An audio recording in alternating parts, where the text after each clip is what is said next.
the biotic and abiotic components of an environment and the interrelationships between them.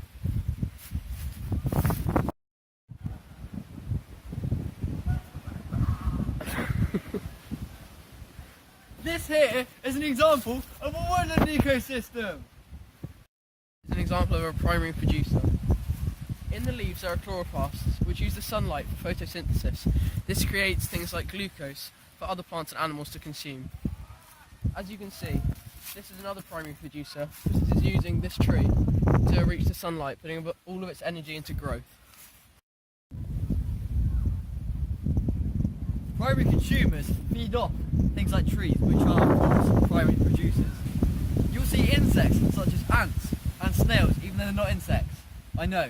However, it's not a one-way trade. When the consumers die, they return the favour back to the trees by being decomposed in the soil. As you can see here, there's a dead woodlouse. That's the best we could do. And when that decomposes, it will return the nutrients into the soil where the tree can use it to grow even more. And things like this plant can use as well.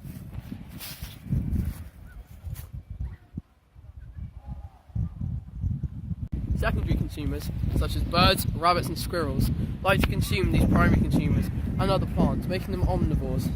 As you can see, there is proof of a bird around these areas. There's also a relationship between these secondary consumers and the primary producers, as seeds eaten by these animals are later excreted to be returned to the soil where they also grow. This is an example of an adaptation of seeds to survive in these climates.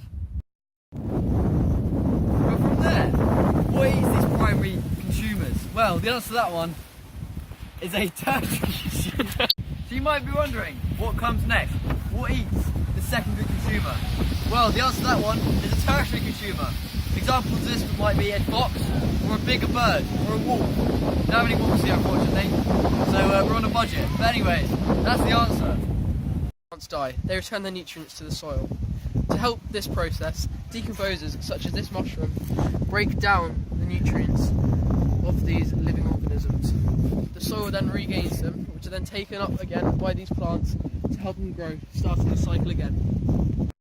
The question is, how can all of these things happen at the same time? Well, each organism has adapted to live together. As you can see, these leaves are very sharp. Animals will stay off these leaves because of the spikes, so they will not be eaten. Extra photosynthesis can happen, so the plant will grow quicker. Over here on this tree, there is an example of a liana. This will use the tree to grow towards the sunlight, putting all of its energy into growth instead of growing outwards. This tree is adapted to form hard bark. This will stop animals such as birds breaking into it and taking the nutrients that the plant needs to grow. And of course, there has to be something that ends the cycle, and that of course is humans. I'm not saying we eat foxes, but we might do, and it's definitely an option.